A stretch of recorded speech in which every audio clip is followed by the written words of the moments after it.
let me just start out by giving you a little bit of background, and then I'll go into a little bit more detail from there. I am a first-generation immigrant. My parents immigrated from China back in the late 50s, escaping communism in China. Half my siblings were born in China and Hong Kong. Half of my siblings were born here in Boston, which is where we emigrated to, and I'm the youngest of 8. I then went on to get great education, and I'll go through that in the details. The career part, let me just give you some context there. I started out my career in investment banking on Wall Street as a financial analyst in mergers and acquisitions. I was one of 20 analysts, actually 2 in all of M&A women doing financial analysts on Wall Street, which was not an easy industry and not very, very difficult being a woman of color in that industry as well. Went over to do investment banking, then to consulting, did a stint as marketing at Pepsi, got my Master's of Business Administration here when I moved out here. Did some management consulting, then met Cindy at Intuit. I spent 17 years at Intuit, so a long time. I was one of 12 senior vice presidents there, reporting into the CEO. Half my career was running businesses, ranging from 50 million in revenue to about 650 million in revenue. And then half my career was running different functional groups, and I'll go through that as well. Running business operations. I was the CIO of Intuit at one point. And then I left Intuit in 2014, did a little stint in private equity, and then now I'm wanting to pay forward to a wonderful mission company called Khan Academy, which makes online education for free for anyone, anywhere, so you can learn anything. And so that's kind of the net. So let me start out. It's not important, the details, and I know that you won't be able to read them. That's not the point. The point is we all have ups and downs. So a journey line is really about, I started to plot out what are the things that gave me a ton of energy, a lot of fulfillment, and then what are things that didn't? And that's kind of the up and down lines. And again, it's not about the individual details or the plots. It's that we all have them. We all have ups and downs, and that's okay. We all have great experiences where we feel like we're top of the world. And then we also have experiences where we do feel like, oh, do they even know that I can do this job? And I'm an imposter, I can't do this, there's no way. And your inside voice on your left-hand shoulder is telling you, gosh, this isn't possible. We all have that, and that is so normal. And I'm a testimony to that. So let me just give you a little bit of the individual bullets or plots, just to give you a flavor of my experience. So we talked about how I grew up. I was a very shy kid. English was my second language. I took ESL till 5th grade. I grew up in inner city Chinatown, in a city called Boston, which was considered a melting pot, and it was diverse, but it was not inclusive. You had your pockets of neighborhoods, but not very integrated. And so I always felt out of place. I then came and played a sport called volleyball, and I was sorry, I'm not trying to brag, but I was quite good at it, and it gave me a lot of self-confidence. It was something that I did really well. It was something that I got a lot of external recognition for. It was a sport that taught me a lot about life lessons, being part of a team, doing something bigger than yourself, knowing what your role is towards this bigger goal. And in playing volleyball, I did it for 15 years, played in college, was the Hall of Fame, played Junior Olympics, the whole 9 yards, and it was just a wonderful set of affirmation for me. And that's something that I've held dear my entire life, of saying, okay, I can do this. And there were so many games that I didn't think I played well. There were so many games that I thought I lost it for the team. But you kept going. And that's the theme of this story. I went to a college in Providence, Rhode Island, called Brown University. and fabulous education, for sure. Again, another place where I felt out of place. I was first generation in a time of a school, a high academic school that was, for the most part, white male and privileged white. And here I was on financial aid, up to here in student loans, working 3 jobs, putting myself through school, working about 35 hours a week, getting a dual degree, and being off meal plan because I couldn't afford it, being off health insurance because I couldn't afford it, and that was hard. But what it taught me was I can do anything. And if I just kept working hard, I could achieve, and I did. I graduated with a dual degree, blah, blah, blah, blah, blah. I did go to Wall Street, like I said. Again, see a company, loved the experience. I was a 21-year-old twerp working on $6 billion M&A deals, mergers and acquisition deals. But yet again, another place where I didn't feel a part of something that was comforting for me, that was where I was with my tribe, as I called it. The culture was very money-oriented, very ego-oriented, and that's just not who I am. But I loved the experience, took that, and moved on.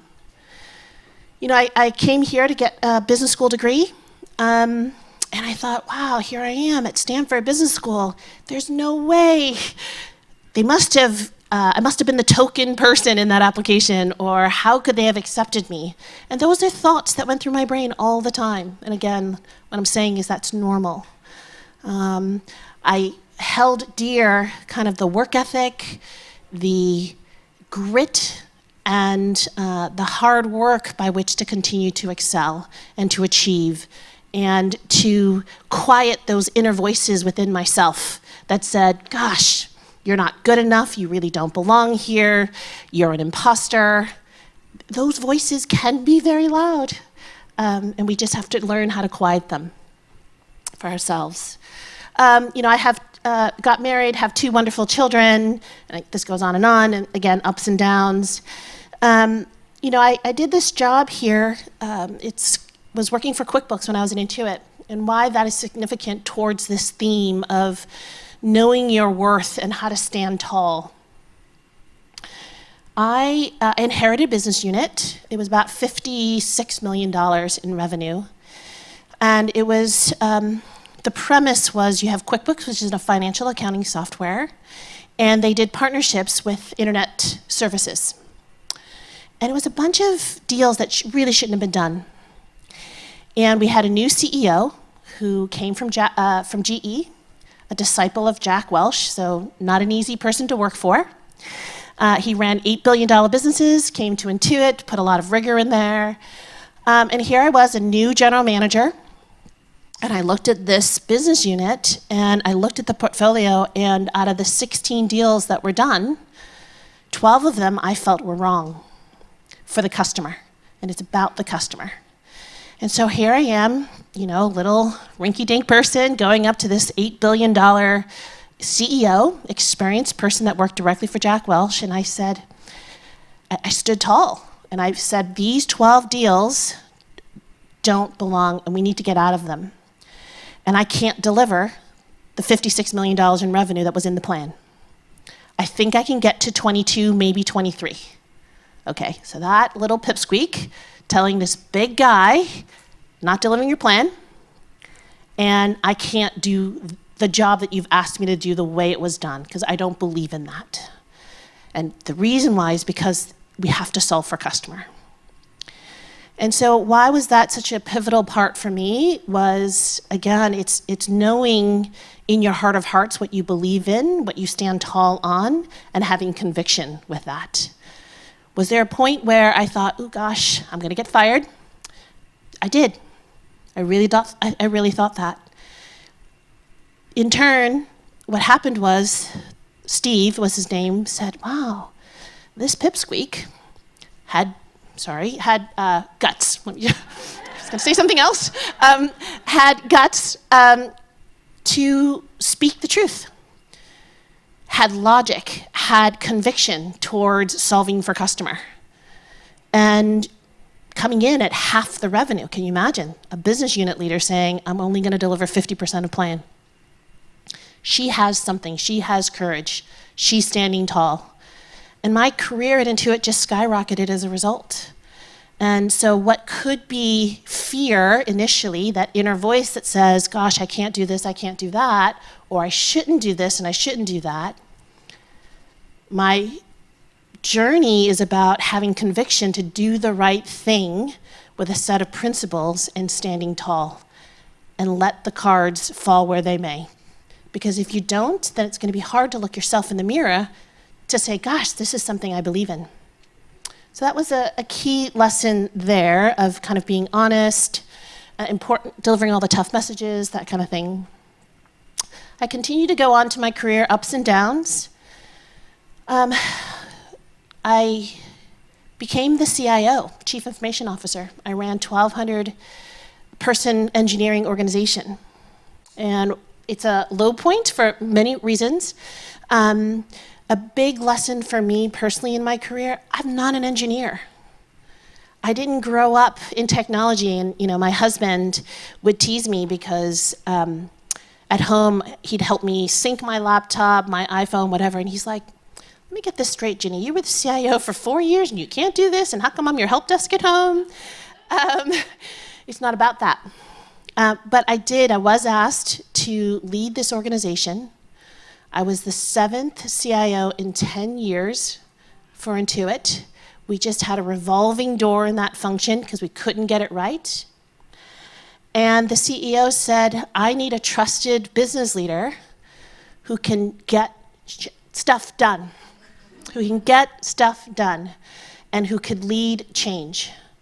I didn't have the content expertise. I barely knew what a database was, what a network topology was. That wasn't the point. The point was, what is the value that I brought to each and every job?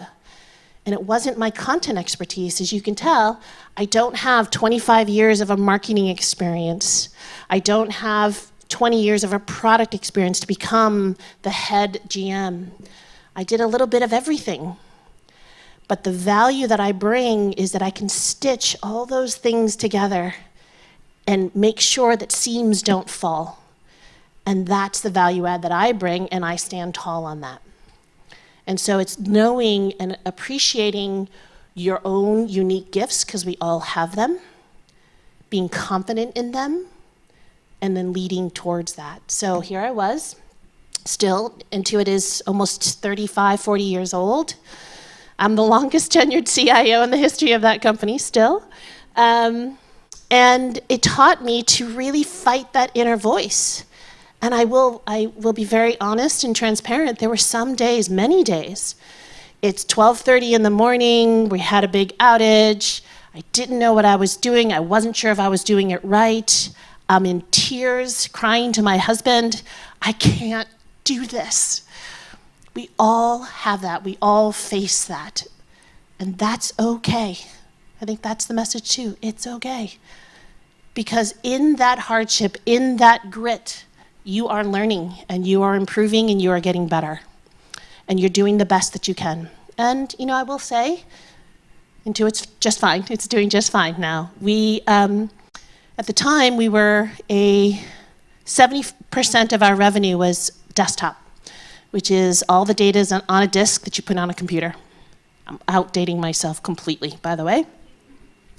The time that I was a CIO, which is why it was so critical to be able to lead this change, is we went from 70% on the desktop to about 70% online, starting with TurboTax Online. So we were doing 27 million filings, about a third to a half of the nation's taxes on our systems, which I had responsibility for. Oof, wow, it's a lot of pressure.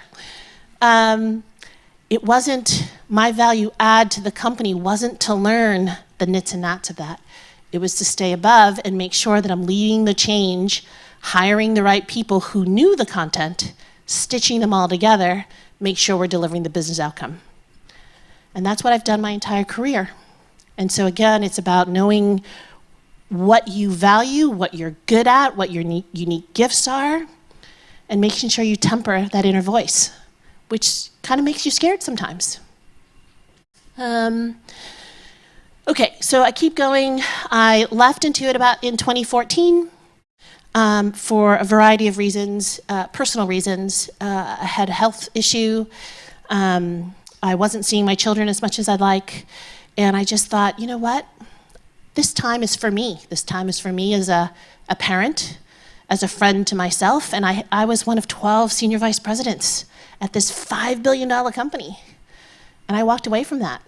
And I don't regret it for a nanosecond, because I now get to focus on the things that I want to do and I love to do, and I can pay forward all the wonderful mentorship that I've gotten to this small company that's trying to do a massive mission to help underserved children get a great education. And I love that. And so this very much blends with who I am, who I want to be, how I can bring my authentic self to work. And I highly encourage all of you to think about that as well. Okay, enough of the journey. When I think about who Ginny is, and this is an exercise that I did probably about 20 years ago. And every other year or so I think back, is this still true? Is this who Ginny is? And it's a wonderful exercise to get really in touch with your inner self so that you can start to think about what are your unique gifts and why you come to work every day and how you can stand tall. And so these are the kinds of things I believe in. You know, again, volleyball, teamwork. It's about doing the right thing. It's about making sure you have a balance in your life. Being one-dimensional, not being able to bring your whole self to work is not something that I believe in. And I, as a leader, also encourage that of my people. Because of my immigrant background, I will always remember where I came from. You know, when Nike came out in the 80s with that tagline of "there is no finish line," there isn't, and I believe in that. I drive the people around me nuts, mostly my husband, when I say, no, we can keep going, and then all these others of respect and challenge and experiment and never being afraid. Because if you're afraid and you allow yourself to not learn from that inner voice keeps coming out. And then, kind of a big one that I learned from Intuit also is how to be human. It's very easy to get caught up with what your image is supposed to be versus who you really are. And so part of being human is to make sure that everything I do is a combination of my mind, my hand, and more importantly, my heart. And then again, the last one, but most importantly, be true to yourself. Okay, so that's who Ginny is. How did I get here? We talked about first generation. You know, it is a very male-focused culture. My two brothers were the princes of the family, and then the daughters, not so much. They weren't princesses, let's put it that way. But that was the culture. Again, very modest upbringing. My mom worked at a sewing factory, and my dad was a waiter. So very, very modest background, but it taught me how to have respect and appreciation. You know, I am a product of my personal environment as well. We talked a lot about that, team sports, being the youngest of 8. And then I am a product of my professional environment as well. We talked about being a generalist. I don't have that 20 years of XYZ functional experience. And I don't know if there's any sports fans in the audience. Think about it as football. I'm not a quarterback coach, I'm not a running back coach, but I'm a coordinator that looks across the different positions, devise the plays to make sure they all in unison run together. And there's a power in being a coordinator, and there's a power in being a position coach. And whatever you want to do, be proud of that, stand tall in that. And so I've always been that coordinator that cuts across multiple positions. And then the other thing that I do here is knowing what bothers me and being clear about that. And so these are things that I've always shared with my direct reports so they can take the guesswork out of the way. we can just focus on the work. So what are some triggers for me is when someone says they're going to do something and they don't end up doing it. That's a disconnect in their integrity for me. Or they're not partnering effectively. And you can understand playing a team sport for 15 years, it was a team sport, not an individual one. If you're not knowing how you play relative to the team, and it's about the team goal, not your own, that triggers me. Not being respectful of diversity is a big one. Again, we all have unique gifts. We all come from unique backgrounds. And we should treasure that, not look at that and say, you're different. Yes, be proud that you're different. Because in that comes wonderful, wonderful teamwork and delivery and perspectives. I hate it when people are above it all and think they're better than others, because everyone adds value, everyone. And then not taking ownership of yourself. So of mistakes that you make, and we all make mistakes, and that's okay. That's okay. My leadership philosophy, it's about creating a vision and inspiring others to make it real. It is all about the people. You cannot deliver a vision without the people. And so if you're not focusing on the people to help you do that, it won't get done. We had a wonderful saying at Intuit, it's called True North. 3 key stakeholders: employee, customer, shareholder, in that order. Deliver for the employee, who then ultimately delivers for the customer, and then all the dollars will come. But it's about those employees, and that's how I lead. It is about solving for total company first, team second, and then yourself third. It's about knowing how you are a part of a bigger system, and it's about that bigger system. And these are other things about making sure that you focus on the critical few things that matter, not the trivial many. So these are just lessons learned along the way. When I think about the theme that Cindy talked about of knowing your self-worth, it's honing in on what that is for yourself, being transparent about that, so that you can deliver and be your authentic self. And I think that's the main message, because if you're not, then you really are that imposter that you're fearing, because you're not yourself. And so that if there's one advice, not that you all are looking for any, but if there is one advice, it is getting in touch with who you are, being proud of that, and leading through that. Because at least for my journey, it's worked for me, and hopefully that will work for you as well.